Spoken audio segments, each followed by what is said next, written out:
계속해서 광주 전남권 뉴스입니다. 어제 고흥 나로우주센터에서 한국형 우주 발사체 누리호가 성공적으로 발사됐죠. 누리호 발사 순간을 현장에서 지켜보기 위해서 많은 시민들이 고흥을 찾았습니다. 설렘과 기대감이 가득했던 고흥 우주 발사 전망대 등에서는 누리호의 실시간 비행 상황이 전해질 때마다 환호성을 지르며 기뻐했습니다. 이성각 기자가 보도합니다. 이른 아침부터 전남 고흥군의 우주발사 전망대와 인근 해수욕장 등에 몰려든 시민들. 설렘과 기대감이 가득했던 고흥 발사 현장 주변에는 발사 시각이 임박해오자 긴장감이 감돌았습니다. 발사대를 주시하던 시민들. 마침내 15km 떨어진 발사대에서 연기가 피어오르고 섬광이 비치자 환호성이 터져나옵니다. 하늘로 치솟은 누리호가 시야에서 완전히 사라질 때까지 순간의 시간이었지만 누리호의 궤적에서 눈을 떼지 못했습니다. 가족과 함께 휴대전화 카메라로 누리호의 역사적 비행 모습을 기록하기도 했습니다. 누리호가 우주에 도착했으면 좋겠고 그 텔레비전에서만 보던 우주선을 봐가지고 정말 기쁘고 뿌듯해요. 누리호의 실시간 상황이 전달될 때마다 시민들은 박수를 치며 기뻐했습니다. 특히 우리나라 기술력에 대한 자긍심을 드러냈습니다. 우주에서 우리나라 대한민국의 기술을 마음껏 펼칠 수 있지 않을까라는 기대가 있습니다. 발사 현장을 지켜본 어린이들의 기대는 우주강국 그리고 우주 탐사의 꿈으로 옮겨갔습니다. 우리나라의 기술로 발사체를 만들어서 우주에 보낸 게 자랑스럽고 달 탐사선 보낸다는데 그것도 꼭 성공했으면 좋겠어요. 우리나라 최초 우주 발사체 나로우부터 누리호 1, 2차 발사까지 현장에서 관람객을 맞아온 전남 고흥 군민들은 남다른 기대와 감회로 누리호 발사 성공의 순간을 함께했습니다. KBS 뉴스 이성각입니다. 누리호에 실린 조선대 초소형 위성 이른바 큐브 위성이 정상적으로 궤도에 안착할지 관심입니다. 4개의 큐브 위성을 실은 성능 검증 위성은 오는 29일 고도 700km 궤도에서 조선대 오연훈 교수팀이 개발한 스텝 큐브 2 위성을 첫 번째로 사출할 예정입니다. 조선대 오 교수팀은 큐브 위성이 궤도에 안착하면 조선대에 설치된 지상국을 통해서 첫 교신을 진행할 예정입니다. 스텝 큐브 2 위성은 무게 9.8kg의 초소형 위성으로 앞으로 백두산 천지의 분화 징후와 산불 감지 등의 역할을 수행하게 됩니다. 전 국민의 시선이 다시 고흥 나로우주센터로 모아졌습니다. 나로호가 처음 발사된 뒤로 9년, 고흥군을 대한민국 항공우주산업의 중심지로 성장시키기 위한 새로운 전략과 계획도 필요한 시점입니다. 전라남도가 계획하고 있는 고흥 항공우주산업의 미래를 백미선 기자가 취재했습니다. 고흥 나로우주센터에서 한국형 우주발사체가 처음으로 발사된 건 2009년. 두 차례 실패 후 2013년 발사에 성공하면서 우주 강국의 꿈도 시작됐습니다. 나로우주센터가 들어선 지 13년. 그 사이 고흥은 누적 관람객 100만 명을 앞둔 나로우주과학관을 중심으로 학생들의 수학여행지로 각광받았습니다. 그런가 하면 드론 연구와 시연이 가능한 국내 최초 드론 센터가 문을 열었고 미래 비행체 실증 단지인 국가비행성능시험장도 들어섰습니다. 우주과학 교육 테마파크, 우주기업 산업단지가 갖춰지면 관광객 유입, 일자리 창출 등 지역 경제에 큰 도움이 될 것으로 기대하고 있습니다. 하지만 우주산업 분야 기업체나 연구소 유치 등은 여전히 더딘 실정입니다. 관련 업체들은 경기도와 서울 그리고 연구와 시설 인프라를 갖춘 경남과 대전에 집중돼 있습니다. 전라남도는 우주센터 인근의 민간 발사장과 항공우주연구원 발사체 본부 유치 등을 통해 연구와 인프라를 갖춘 우주발사체 클러스터 조성으로 돌파구를 찾습니다. 투입 예산은 10년간 8천억 원. 2031년까지 공공부문 발사 계획만 40여 회로 한 해 4차례가 넘고 2030년 이후 민간 부문이 폭발적으로 증가할 것으로 예상되면서 우주발사체 시장도 급성장할 것으로 예상되기 때문입니다.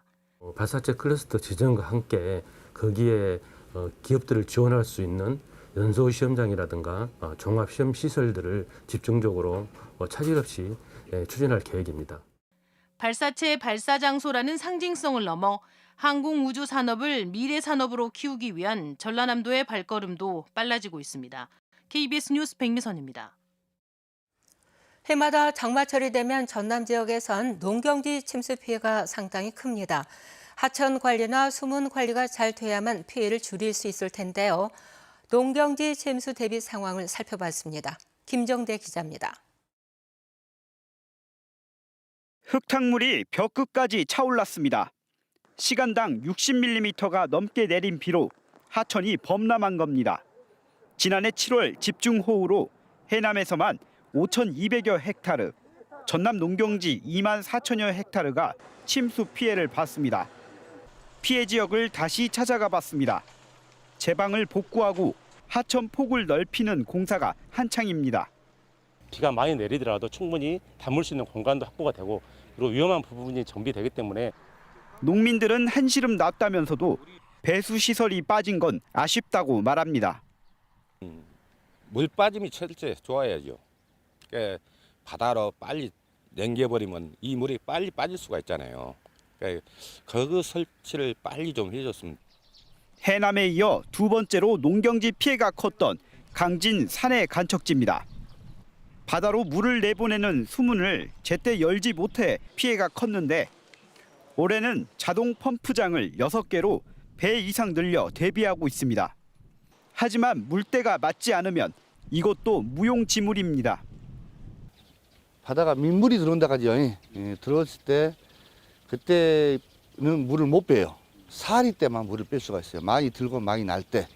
해마다 반복되는 농촌 지역의 침수 피해. 전라남도는 피해지 841개소에 대한 응급 복구를 진행하는 한편 근본적인 문제 해결을 위해 일부 하천의 기본 계획을 새로 수립해 나갈 방침입니다. KBS 뉴스 김정대입니다.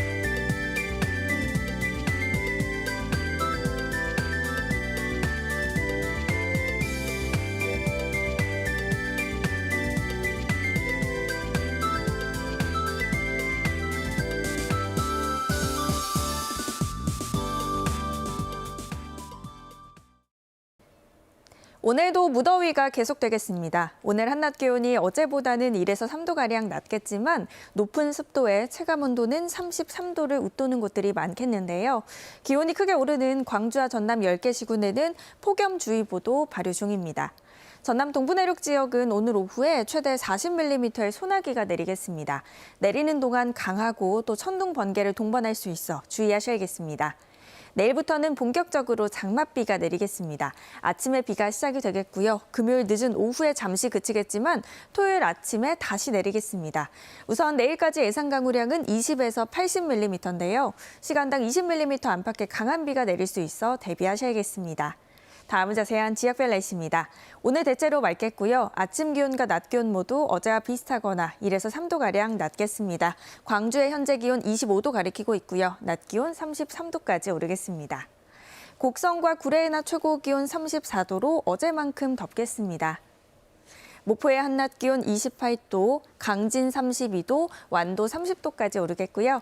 신안을 비롯한 도서 지역은 25도에서 28도가 예상됩니다.